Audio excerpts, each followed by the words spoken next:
바스코 다 가마 희망의 땅을 향한 항해, 영웅인가 침략자인가? 안녕하세요.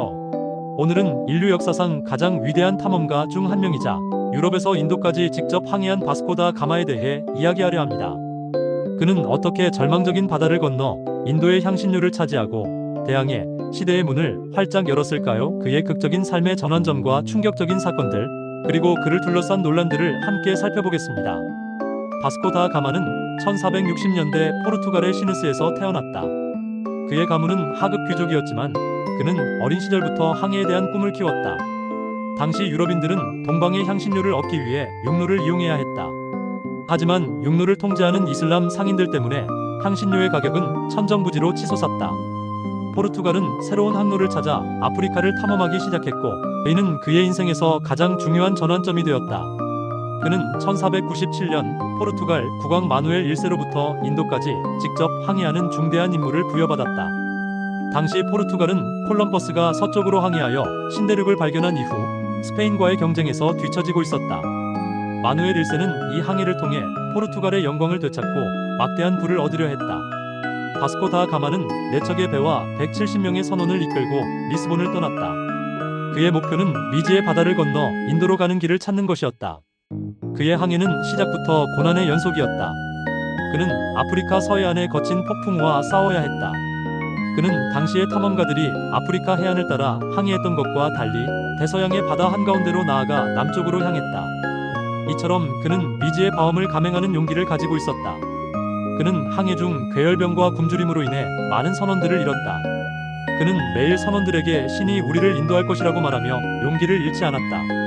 그의 항해에서 가장 중요한 전환점은 희망봉을 통과한 것이다. 1488년 바르톨로메우 디아스가 희망봉을 발견했지만 희망봉을 넘어 인도양까지 항해한 사람은 아무도 없었다. 바스코 다 가마는 희망봉을 넘어 인도양에 진입하는 데 성공했다.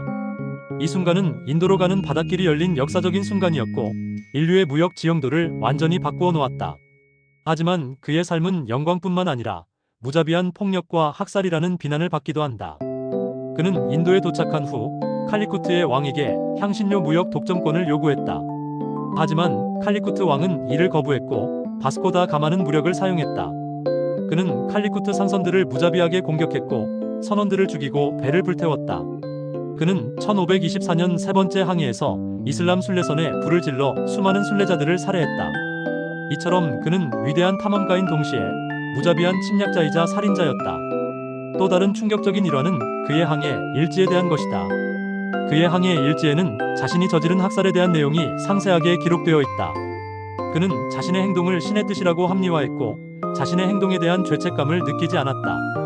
그의 이러한 기록은 그의 잔인함을 증명하는 동시에 당시 유럽인들이 가지고 있었던 인종주의와 종교적 우월주의를 보여준다. 그럼에도 불구하고 그는 자신의 항해를 성공적으로 완수했다. 그는 엄청난 양의 향신료를 싣고 포르투갈로 돌아왔다. 그의 항해는 포르투갈에게 막대한 부를 안겨주었고 포르투갈은 대항해 시대의 새로운 강국으로 부상했다. 그는 국왕으로부터 인도 무역의 총독이라는 지위를 얻었고 막대한 부와 명예를 누렸다. 바스코 다 가마는 자신의 탐험을 통해 지구는 하나라는 것을 증명했다. 그의 항해는 동양과 서양의 교류를 촉진했지만 동시에 유럽의 식민주의를 촉발하는 원인이 되었다.